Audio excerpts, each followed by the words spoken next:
Hello everyone. आज हम लोग बात करने वाले हैं प्रॉपर्टीज ऑफ बाइनोमियल कोएफिशिएंट की। बाइनोमियल कोएफिशिएंट अपने आप में एक इंपॉर्टेंट टॉपिक होता है। पूरे के पूरे बाइनोमियल थ्योरम चैप्टर के अंदर इसका इंपॉर्टेंट रोल होता है। तो हम लोग जब इसके क्वेश्चंस को सॉल्व करते हैं तो इनकी प्रॉपर्टीज इनके क्वेश्चंस को आसान बना देती है। तो हम लोग इनके प्रॉपर्टीज के प्रूफ की बात करना चाहते हैं। क्लियर? अब प्रूफ के अंदर एक प्रूफ तो आप लोग ये बोल सकते हो कि बाइनोमियल कोएफिशिएंट का जो फॉर्मूला होता है उसकी हेल्प से, मैथमेटिकल प्रूफ, उसकी हेल्प से आप लोग इन सारी प्रॉपर्टीज के मैथमेटिकल प्रूफ कर सकते हो। उसका फॉर्मूला होता है NCR equal to n factorial upon r factorial into n minus r factorial. ये इसका फॉर्मूला होता है। इसकी हेल्प से आप लोग सारी प्रॉपर्टीज के मैथमेटिकल प्रूफ कर सकते हो। लेकिन आज हम लोग इनके मैथ प्रूफ की बात नहीं करना चाह रहे। आज हम लोग इनकी बात करना चाह रहे हैं एनालिटिकल प्रूफ की। अब एनालिटिकल प्रूफ क्या होता है? जो कि हम लोग इसकी डेफिनेशन बोलते हैं कि एनसीआर की जो डेफिनेशन होती है उसको ही यूज करके हम लोग इन प्रॉपर्टीज का प्रूफ कैसे कर सकते हैं, हम लोग उसको समझना चाह रहे हैं। क्लियर? तो सबसे पहली बात तो हम लोग ये बात करेंगे कि एनसीआर का मीनिंग क्या होता है, डेफिनेशन क्या होती है। तो एनसीआर अपर इंडेक्स प्रेजेंट करता है टोटल थिंग्स को, और लोअर इंडेक्स ये आर प्रेजेंट करता है कि आप उन एन थिंग्स में से कितनी थिंग्स को सेलेक्ट करना चाहते हो। तो एनसीआर आप लोगों को रिप्रेजेंट करता है number of ways of selecting r things out of n distinct things. ये एनसीआर आप लोगों को रिप्रेजेंट करता है नंबर ऑफ वेज। ये नंबर ऑफ वेज को रिप्रेजेंट करता है। किसके नंबर ऑफ वेज को? कि अगर हम लोगों को एन डिस्टिंक्ट थिंग्स दिया है उसमें से आर थिंग्स को हमको कैसे सेलेक्ट करना है, उसके नंबर ऑफ वेज को ये डायरेक्टली एनसीआर रिप्रेजेंट करता है। और अगर हम इसके मैथमेटिकल प्रूफ की बात करेंगे तो ये इसका मैथमेटिकल प्रूफ है, मैथमेटिकल फॉर्मूला है, मतलब एनसीआर का। अब हम लोग इसकी बात करना चाह रहे हैं कि इनकी प्रॉपर्टीज क्या होती है, प्रॉपर्टीज ऑफ बाइनोमियल। इसकी चार प्रॉपर्टीज होती है, चारों इंपॉर्टेंट है। उसमें सबसे पहली प्रॉपर्टी आती है NCR equal to NC n minus r. ये छोटी सी प्रॉपर्टी लेकिन अपने आप में इसका बहुत इंपॉर्टेंट रोल प्ले होता है। तो हम लोग सबसे पहले इसकी प्रूफ की बात करना चाह रहे हैं कि इसका प्रूफ क्या होता है। तरीका तो यहां से देखना चाहे तो हम तो यहां से डायरेक्ट बोल सकते हैं कि इन दोनों टर्म्स को इंटरचेंज कर दो।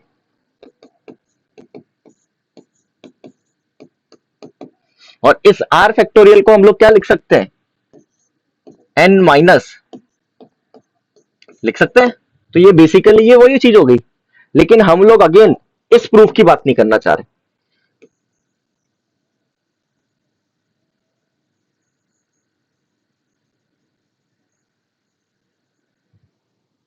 हम लोग तो बात करना चाह रहे हैं कि इसकी डेफिनेशन से इसका प्रूफ किस तरह से किया जाता है। तो एनसीआर का मीनिंग क्या था? एन डिस्टिंक्ट थिंग्स में से आर थिंग्स को सेलेक्ट करना। अब आपको यह सोचना है कि जब हम लोग एन थिंग्स में से आर थिंग्स को सेलेक्ट करके अलग कर रहे हैं तो बची हुई थिंग्स के साथ क्या हुआ? क्या मैं ये बोल सकता हूं बची हुई things n minus r things है? तो क्या वो ऑटोमेटिक सेलेक्ट हो गई क्या? जब हमने आर थिंग्स को अलग करा तो automatically n minus r things select हो गई क्या? अलग हो गई क्या? इसलिए हम लोग क्या बोल रहे हैं कि एन में से आर थिंग्स को सेलेक्ट करो उसके नंबर ऑफ वेज, या एन में से एन माइनस आर थिंग्स को सेलेक्ट करो उसके नंबर ऑफ वेज, दोनों की वैल्यूज क्या आएंगे? सेम आएगी। क्लियर? और इस प्रॉपर्टी का एक और तरीके से यूज किया जाता है, और वो यूज क्या है कि आप लोगों को कभी भी ऐसा लिखा हुआ मिले एनसीपी इक्वल टू एनसीक्यू, यानी दो बाइनोमियल कोएफिशिएंट इक्वल दिए जाए जिनके अपर इंडेक्स सेम हो, अपर इंडेक्स सेम हो, तो हम लोग इसके ऊपर कमेंट क्या कर सकते हैं कि हम लोग कमेंट कर सकते हैं या तो दोनों के लोअर इंडेक्स सेम होंगे या फिर दोनों के लोअर इंडेक्स का एडिशन अपर इंडेक्स के इक्वल होगा। तो हम लोग इसको तरह से भी यूज करते हैं कि दो बाइनोमियल कोएफिशिएंट इक्वल है जिनके अपर इंडेक्स भी इक्वल है, तो या तो उनके लोअर इंडेक्स होंगे या दोनों लोअर इंडेक्स का एडिशन अपर इंडेक्स के इक्वल होगा। अब हम दूसरी प्रॉपर्टी की बात करना चाह रहे हैं NCR equal to n upon r into n minus one into C r minus one, sorry n minus one C r minus one. अब इसको याद रखने का तरीका है कि अपर इंडेक्स में से एक वैल्यू बाहर निकाल दो, एक एन बाहर निकाल दिया, लोअर इंडेक्स में से आर बाहर निकाल दिया, तो इसमें एक माइनस कर दिया, एक माइनस, इसको याद रखने का तरीका। लेकिन प्रूफ की बात करें तो हम लोगों ने एनसीआर को क्या बोला है कि number of ways of selecting r things out of n distinct things. N में से आर थिंग्स को सेलेक्ट करना है। अब मैं आर थिंग्स को थोड़ा सा टेक्निकली चेंज कर रहा हूं सेलेक्ट करने का तरीके को। तो मैं ये बोलना चाह रहा हूं first we select one thing. सबसे पहले हम लोग क्या कर रहे हैं, उन एन थिंग्स में से एक थिंग को सेलेक्ट कर रहे हैं। आर थिंग सेलेक्ट करनी है, तो हम लोग क्या बोल रहे हैं, एक थिंग्स को सेलेक्ट कर लो, एक थिंग को सेलेक्ट कर लिया। अब हमको बची हुई कितनी थिंग्स सेलेक्ट करनी है, आर माइनस वन, कितने में से, एन माइनस वन में से। तो हमने क्या बोल दिया, then select r minus one things out of remaining n minus one things. तो उसका फॉर्मूला क्या बनेगा, NC1 हम थिंग सेलेक्ट करी, फिर बची हुई कितनी थी थिंग्स, n माइनस वन, उसमें से हमने कितनी थिंग्स को सेलेक्ट करा, r minus one, that is NC1 into r n C, sorry n minus C r minus one. लेकिन इसके अंदर हम लोगों को डिवाइड बाई r करना होगा, डिवाइड बाई r करना होगा, क्योंकि इसके अंदर r टाइम्स हर केस रिपीट होता है। मीनिंग क्या है सर इसका, आओ समझते हैं। फॉर एग्जाम्पल आप लोगों को 5 चीजें दी जाए, क्लियर है, और हम लोगों को इसमें से 3 चीजें निकालनी है, 3 थिंग्स निकालनी है, क्लियर, से ए बी सी। तो पहले तो टोटल वेज कितने बात करेंगे, 5C3, उसमें से कोई भी 3 चीजें आ सकती है। हम लोगों ने उसे उसमें एक एग्जांपल क्या ले लिया कि हम ए बी सी सेलेक्ट कर रहे हैं, वो 3 चीजों में क्या सेलेक्ट कर रहे हैं, ए बी सी। अब जब हम लोग इसकी बात करना चाह रहे थे NC1 into n minus one C r minus one की, तो क्या एक पॉसिबिलिटी ये है क्या कि NC1 से इन 5 में से कोई भी एक चीज आ सकती। तो फॉर एग्जांपल हम लोगों ने उस NC1 से ए को सेलेक्ट कर लिया है, क्लियर, हम लोगों ने इस NC1 से किसको सेलेक्ट कर लिया, ए को सेलेक्ट कर लिया। अब हमारे पास 4 चीजें बची है, 4 में से हमको 2 चीजें सेलेक्ट करनी है। क्या मैं ये बोल सकता हूं इन 4 में से 2 चीजें, यानी कि 4C2 के अंदर एक केस वो आया होगा क्या, जो लोगों ने बी और सी को सेलेक्ट करा हो। यस, अब मैं वापस से स्टार्ट करता हूं कि जब हमने NC1 लगाया, तो क्या मैं ये बोल सकता हूं कि NC1 से इन 5 में से एक केस वो आया होगा जब हमने बी को सेलेक्ट करा होगा, और इसके अंदर 4C2 से उसमें एक केस आया होगा जब हमने ए और सी को सेलेक्ट करा होगा। क्या ये दोनों केस सेम है क्या, क्या हम लोगों ने सिर्फ इस चीज की बात करेंगे तो इसमें ये केस अलग अलग काउंट कर लिए क्या, क्या ये केस अलग अलग है क्या, तो हम बोलेंगे नहीं, ये केस अलग अलग नहीं है। तीसरा ये भी तो पॉसिबल है, NC1 से हम लोग सी को सेलेक्ट कर ले, और n minus one C r minus one हम लोग ए और बी को सेलेक्ट कर ले। क्या ये तीनों केस अलग अलग है क्या, नहीं, ये तीनों केस सेम है। तो ऐसा कितनी बार होगा, जितनी थिंग्स को हम लोग सेलेक्ट कर रहे हैं। तो हम कितनी थिंग्स को सेलेक्ट कर रहे थे, आर, इसलिए हम लोगों ने डिवाइड बाय क्या किया, आर। आइए नेक्स्ट, हम लोग बात करना चाह रहे हैं थर्ड प्रॉपर्टी की, ratio of 2 conjugative binomial coefficient, कि 2 कॉन्जुगेटिव बाइनोमियल कोएफिशिएंट का रेशियो क्या होता है, that is NCR upon NCR minus one. अब हम अगर इसके फॉर्मूले की बात करें तो इसका फॉर्मूला होता है n minus r plus one upon are.